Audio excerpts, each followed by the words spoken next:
sa vie pour ceux qu'on aime.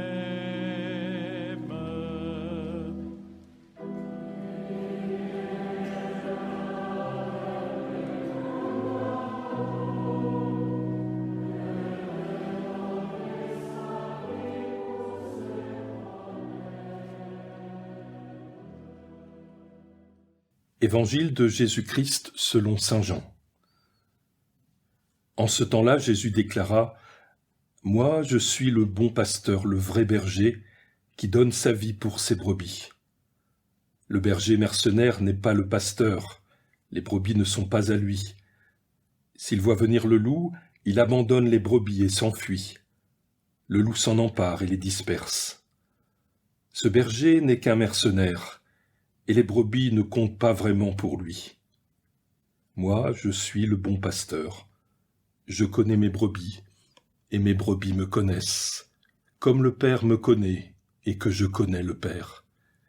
Et je donne ma vie pour mes brebis. J'ai encore d'autres brebis qui ne sont pas de cet enclos.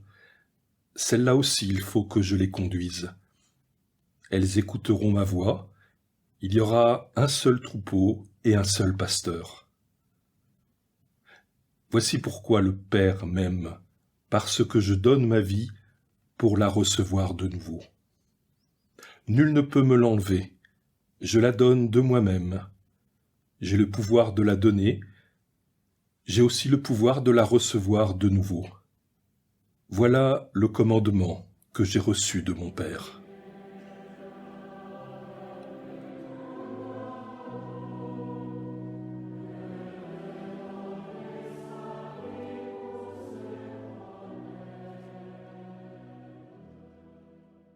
Chaque année, le 4e dimanche de Pâques est la journée mondiale de prière pour les vocations.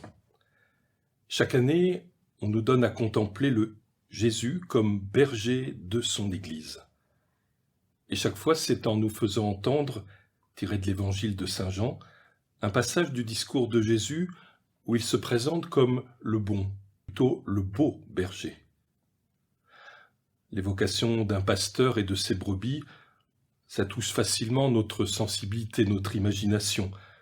Dans un coin de notre mémoire, nous avons tous l'image d'un troupeau perché en haute montagne, ou l'image de petits agneaux blottis contre leur mère. Et la grandeur, la douceur de ces images nous parle aisément de la grandeur de la douceur du Christ. Mais tout cela resterait un peu mièvre, un peu carte postale de vacances, si Jésus évitait d'évoquer le loup qui rôde, les dangers mortels qu'un vrai berger accepte de courir pour sauver le troupeau. Il est même prêt, dit-il, librement, à donner sa vie pour ses brebis. Et là, nous quittons les chaînes champêtres pour carte postale. En évoquant ce berger-là, Jésus veut nous aider à le connaître en toute gravité, en toute vérité. Et c'est ainsi qu'il en vient très vite à nous parler de son Père, de son lien avec son Père, comme une dimension essentielle de sa mission de berger. Alors nous pouvons nous poser la question, en quoi l'accent mis sur le Père peut-il nous aider à mieux comprendre la mission de Jésus comme berger ? Une autre manière de le dire, pourquoi est-il important pour nous d'entendre Jésus parler du Père durant la journée mondiale de prière pour les vocations? Or, nous pouvons peut-être partir tout simplement d'une réalité sociale qu'on constatait au temps du Christ et qui est encore largement valable à notre époque. En général, le berger n'est pas le propriétaire du troupeau qu'il garde. Quelqu'un le lui a confié. Il prend soin du troupeau d'un autre. Ce qui est beau, c'est lorsqu'il en prend vraiment soin, comme si c'était le sien, tout en sachant qu'un jour, il devra le ramener vers son légitime propriétaire. Et voilà d'ailleurs ce qui va caractériser un bon berger, efficace, digne de confiance, cette alliance entre le grand attachement qu'il a pour ses brebis et le vrai détachement dont il est capable vis-à-vis de leur possession. Et tout cela, bien sûr, nous parle de Jésus. Au long des évangiles, nous découvrons à chaque page comment le moindre de ses actes, la moindre de ses paroles, trouve sa source et sa force dans un double attachement, un attachement total, attachement au Père et attachement aux hommes que le Père lui a confiés. Ce double attachement procure au Christ une liberté perceptible, quasi palpable, contagieuse.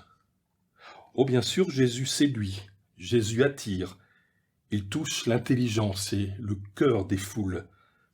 Mais parmi tous ceux et celles qu'il rencontre, les hommes et les femmes qui finalement vont le suivre, ce sont ceux et celles qui auront découvert, expérimenté, que Jésus ne cherche pas à les retenir, à les rendre captifs de leur admiration pour lui.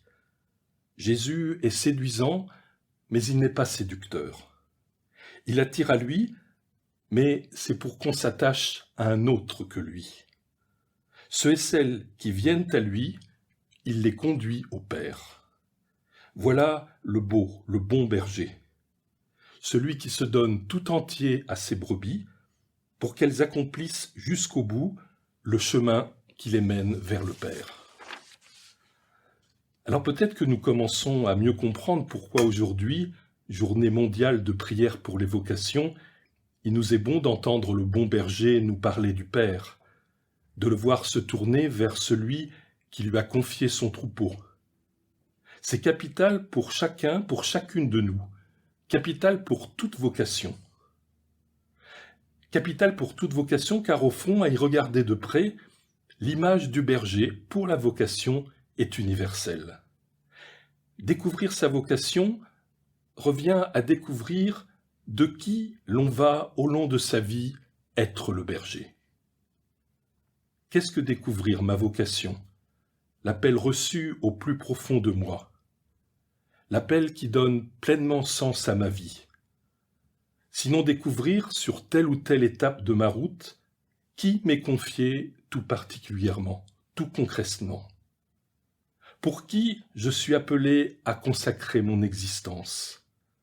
De quelle personne je vais prendre spécialement soin au milieu du monde. Oui, quel troupeau, grand ou petit, ai-je à protéger, à faire grandir, les jours de grand soleil ou les jours de brouillard. Cela paraît évident si l'on est appelé à être chef d'entreprise ou chef d'orchestre, médecin ou enseignant, et je crois que nous pouvons généraliser.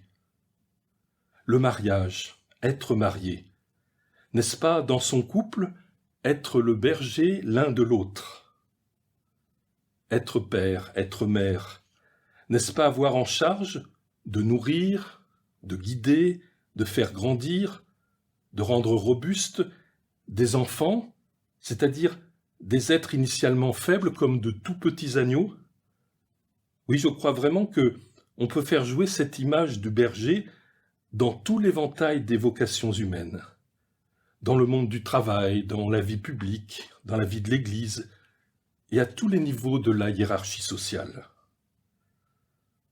Bien sûr, on le pressent tout spécialement lorsqu'il s'agit d'enfants, et c'est toute l'horreur des crimes d'inceste ou de pédocriminalité.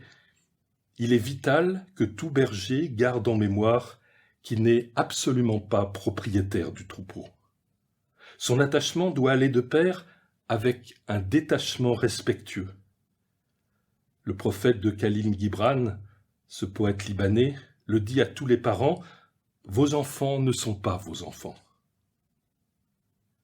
Oui, découvrir ma vocation de berger, en couple, en famille, au travail, dans une ville, dans un monastère, c'est découvrir le lien profond qui unit ma vie à celle du Christ, le bon berger. Et c'est dans le même mouvement m'entendre rappeler, doucement mais fermement, que je tiens cette vocation du Père, avec tout ce que cela suggère de désappropriation et de respect absolu vis-à-vis des personnes qui me sont confiées sur la route. Alors, tout particulièrement aujourd'hui, prions les uns pour les autres, afin que chacune de nos vies soit de plus en plus comme un reflet de la vie du Christ, l'unique berger.